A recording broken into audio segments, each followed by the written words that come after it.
it's long gone and you're wondering what happened. You don't feel the same way anymore.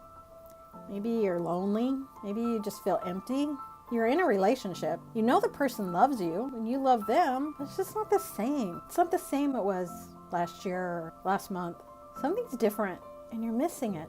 Are you missing out? Maybe what you're missing is the language. You might be speaking a different language than your partner. Or you may be speaking the same language, but a different dialect. So you still don't understand each other. Okay, what am I talking about? I'm talking about the 5 love languages. We all have a language of love. The way we give and the way we receive love. If I was giving my love to my husband in the way I understand love, and it's not the way he receives love, then he doesn't know that he's being loved, and vice versa. So we need to find out the love languages of our partners and ourselves. I have an experiment for you to do. For the next 24 hours, I want you to watch your people, either your spouse, your partner, your kids, your family, your friends, whoever, and see what they do exactly to show you their love. Do they do things for you? Do they give you things? Do they like to hug you? Want to spend time talking to you? What is it? And then look at yourself. How do you give and how do you receive love? How do you show your partner that you love them? Do you buy them something special at the store? Maybe you go wash the car for them. Find out. As a kid, I grew up with a dad who was an introvert, still is. But the interesting thing is we found ways to fill our love tanks. Okay, what's a love tank? If you look at it practically, think of a gas tank. When your gas tank is full, you are happy, you're satisfied, you're running smooth, ready to go on a trip.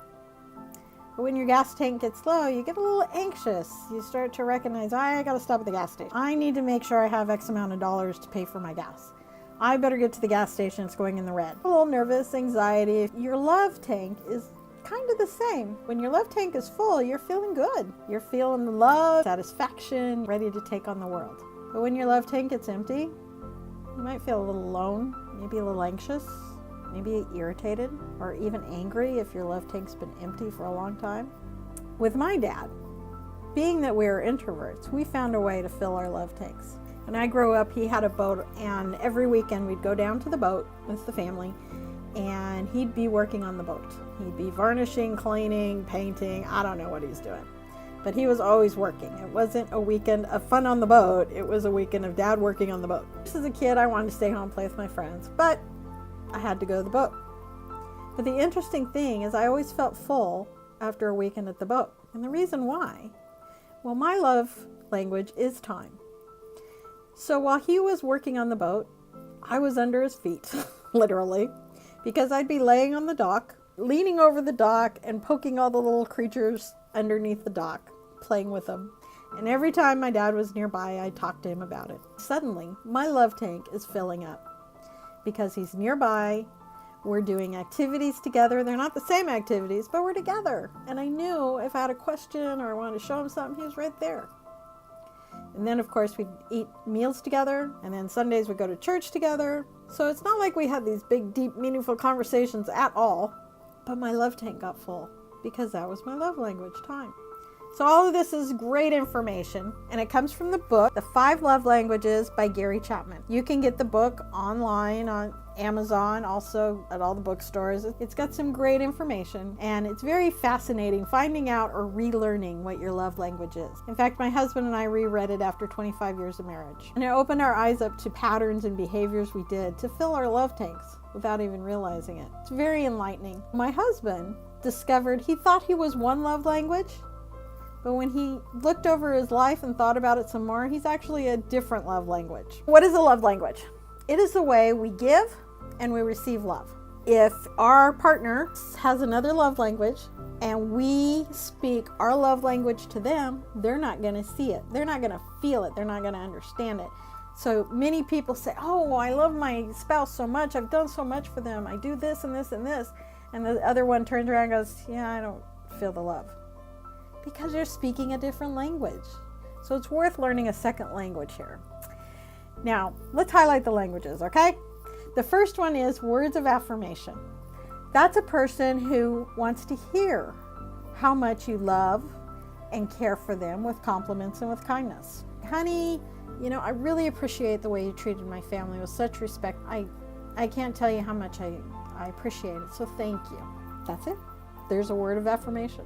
Acts of service, the second one. That means you're going out of your way, you're putting a little time and effort and thoughtfulness into doing something for your partner. Say your partner usually washes the car. Instead, you wash the car. Say your partner typically does the laundry. Well, do the laundry before they do it. Basket of clean clothes is sitting on the bed. Go fold the clothes before they do it. Just those simple acts of kindness will show so much to that person that has that love language. Quality time, which I kind of talked about. It is undivided attention. So basically, put away your cell phones, your laptops, your computers, your TV, your magazines, your books, yes, and even your kids. Put them away. No. Have your kids go to bed, or put on a movie for them, or get a babysitter. Just have some undivided attention with your partner every day. It doesn't have to be hours and hours, but just a little chunk of time that's devoted to them for meaningful conversation or meaningful activities. Gifts, my second love language. And I want you to know, this doesn't need to break the bank. Gifts can be purchased, be made, they can be found. A flower. You go on a walk, you find a flower. If you can, pick the flower and take it to your loved one and say, this flower represents your beauty to me.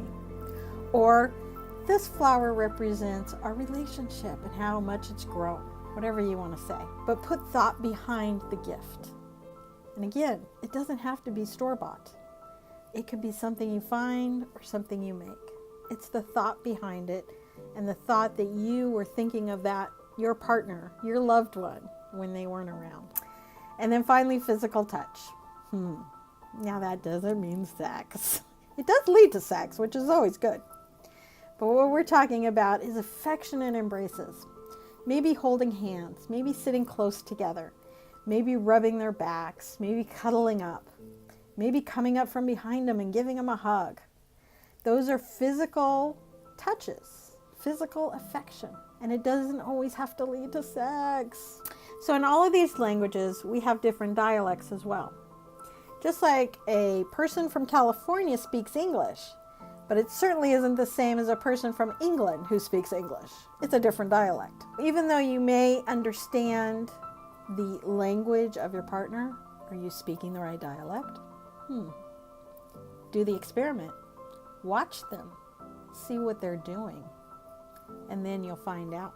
In 1 Corinthians chapter 13, it talks about love, verses 4 through 7. But I want to highlight verse 7, because verse 7 reminds us that love never loses faith, it is always hopeful, and endures through every circumstance. And if you're in a place where you're losing faith, where you want to give up, where you're ready to walk away with your relationship, I encourage you, take the principles of this book and apply them to your relationship and see what happens. Because the issue might be you're speaking the wrong language. How do you find out your language? Well, of course, observation. Back of this book, you can get tests that you can take and you can have your partner take, or you can go online at 5lovelanguages.com and the test is available there as well. So take it, have your partner take it. It's really enlightening and interesting and kind of fun to understand the different languages. But remember, we're all unique and we have different blendings of languages. Most people have one strong language and then the other ones, but everybody's different. My husband, he's got one strong language and that's it. Myself, I have time and gifts and they're really close to each other. So everybody's unique and different. It's just about finding out what is your partner and what are you. So take the time this week, take the test, observe each other, and make sure you find out what dialect you're speaking. If you want to find out more about love languages, I'll be going over each one individually in the coming weeks. So be sure to subscribe to this channel. And if you found this video helpful, interesting, or you liked it, please hit the like button and share. Share the love. I look forward to hearing from you, and tell me in the comments, what is your love language? And I will see you next week. God bless and aloha.